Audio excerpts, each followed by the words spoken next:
Welcome back, Nerd Boxers, to another episode of the Popcorn Confessional Easter Eggs. And on this episode, in preparation for Terrifier 2, we are talking about Terrifier 1 Easter eggs. And some references here and there that you may have missed. And if you see anything that we missed, drop it in the comments. Before we jump into those Easter eggs, though, it is the quest for 5,000 subscribers, and you can help us get there by hitting the like button, dropping a comment, and if you are not subscribed, please do so. We appreciate that because it helps us shine the light on independent artists and filmmakers and comic book artists and stuntmen that we have on our other shows. So please, we do not beg of you, but we do implore you to help us get to our goal. And we're going to give away prizes for every video that has 100 comments and 100 likes. And when we hit 5,000, you get to win this ultra rare item of Strawberries and Scream, only available in the UK. But this one comes with signatures of David Arquette and Matthew Lillard. It's pretty sweet. If you win it, I wouldn't open the box and eat the cereal. Just keep it the way it is. So let's jump into those Easter eggs. The opening credits of Terrifier is like the opening of A Nightmare on Elm Street, where we see Freddy building his glove, but instead here we see Art putting on his makeup first and then building his own weapons.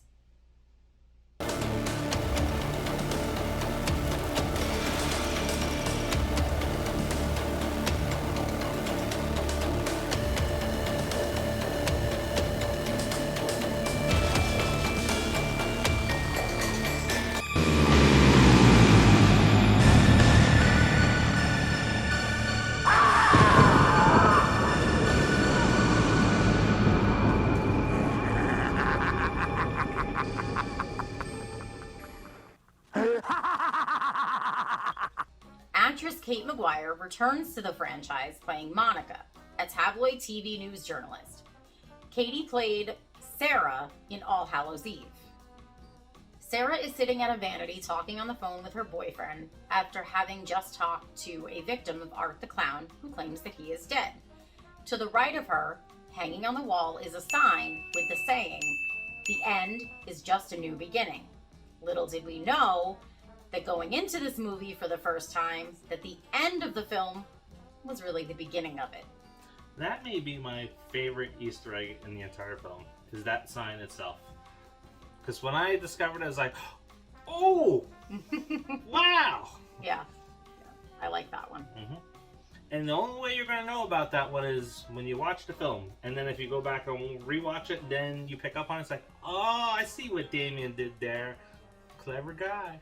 Monica begins to become creeped out while on the phone, and she turns around to see if someone is in her room. There behind her is a coat rack and a sign with the letters spelling out, "Art is alive." Other notable words spelled out that we cannot connect: Rocco and free. I knew a guy named Rocco. You remember him, right? He was in witness protection, and then one day he just kind of vanished. And then we were all like, hey, what happened to Rocco? So when I see Rocco and Free, I was like, man, did Damien know Rocco?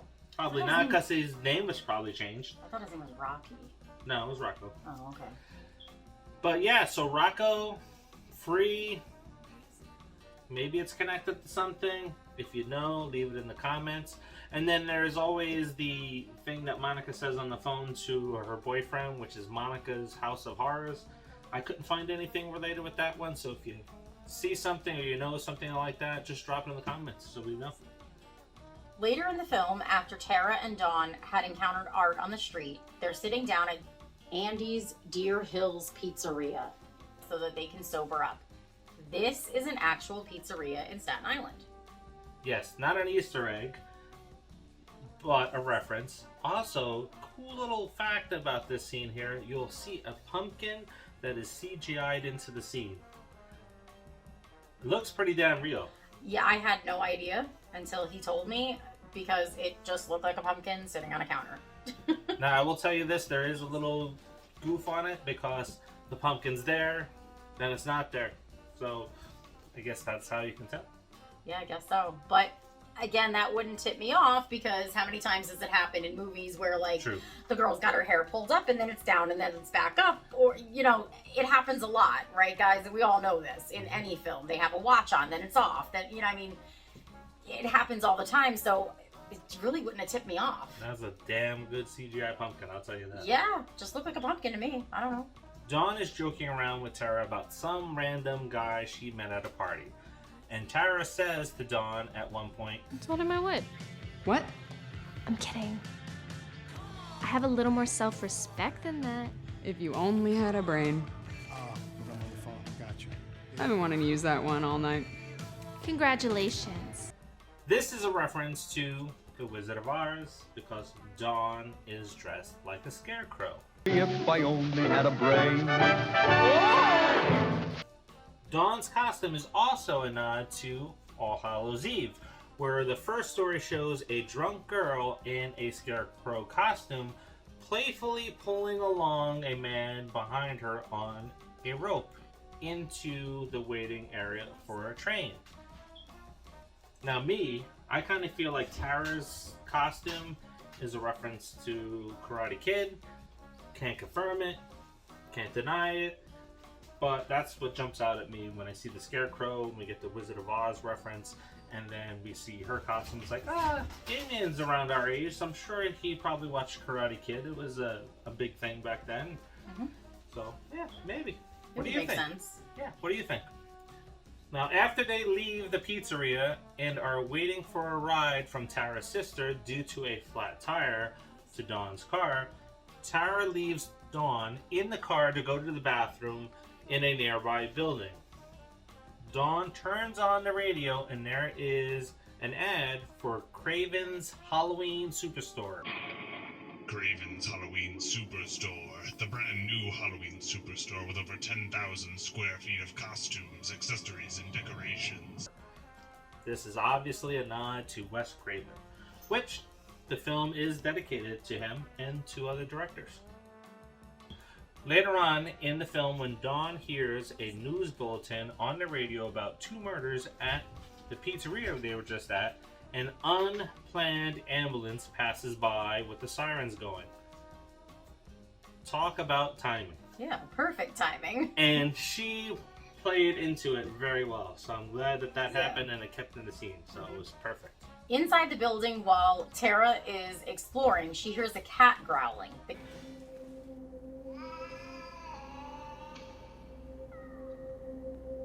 cat's sound? Church from Pet Sematary?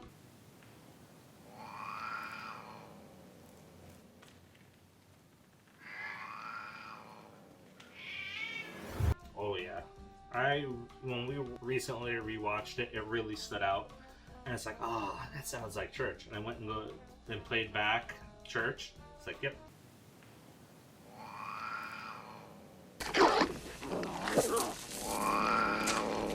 That's pretty much it. Yeah, and I mean, for any of you that are fans of Pet Sematary, that is not a sound you are likely to ever forget. Fun fact, when we got our 2 cats that we have now, when they were kittens, they hated each other. And the male growled at the female like Church. And that's always what we've referenced. Oh, he sounds like Church from Pet Sematary. He actually looks like Church from the book. He does. Yeah, not the one from the movie, but from the book. He looks like that Church. After Tara finally encounters Art and she is hiding in the garage, we can hear the piano key from Halloween 1978 playing softly with the music as Art slowly creeps around the cars looking for her.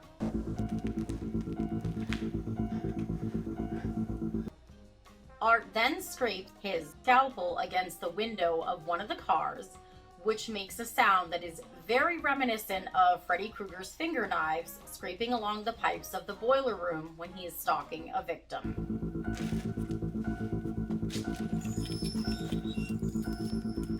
Art eventually finds Tara, but she manages to get away and runs up to a door that she begins banging on, yelling for help like Laurie Strode in the original Halloween after first encountering Michael Myers. Yeah. when she did it, she didn't say all the exact words that Laurie Strode said, but it instantly took me to that. Yeah. The door frame is painted with red and green stripes. Another nod to Nightmare on Elm Street. Now this was one you didn't have to point out to me, because that one I did pick up on immediately. Yeah. Because I'm a huge Freddy fan. Tara is finally able to escape the garage and finds the entrance to the building. But the front door is locked with a chain, and this forces her to run up the stairs. This is something that we saw in Scream 1, where Sidney tries to escape Ghostface by running to the front door, but the chain lock is across, and this forces her to run upstairs. And this is essentially right after Sidney Prescott was joking around on the phone that why does every bimbo in a horror movie run up the steps and start running out the front door. So we get to see this play out once again. And she even said it was insulting. It was. Only this wasn't a deadbolt chain. This was a chain with a massive padlock on it. So there was no way that she was going to get away from this one. Yeah, unless she had like some bolt cutters on hand. Yeah, who's traveling with the bolt cutters? Unless it's a video game. Ah, let me pull it out. Or the key just happens to be hanging there to unlock it, right? I mean, so no, there was no getting that open. No!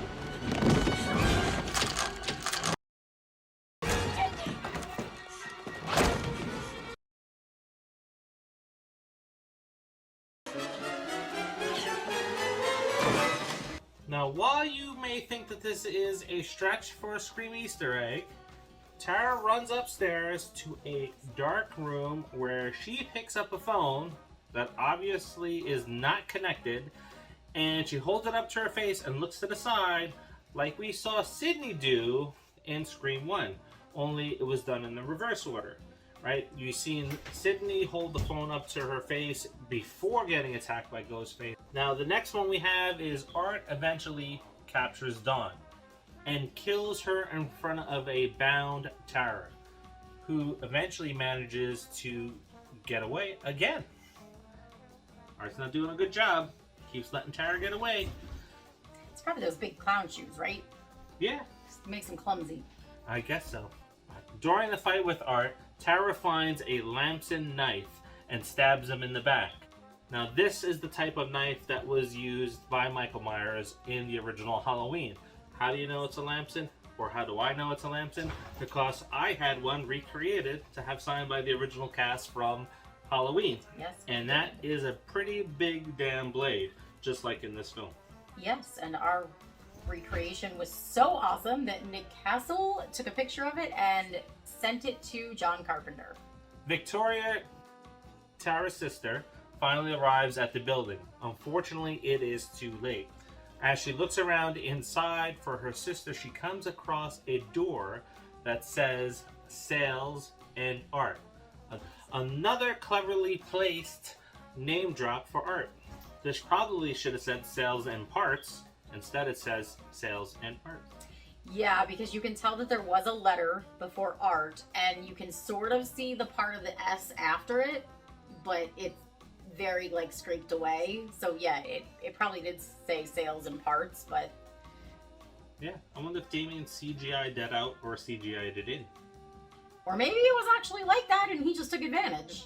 Could be. In another scene later on, Victoria also passes a sign on another door that says, "Please do not leave any artwork before notifying art department."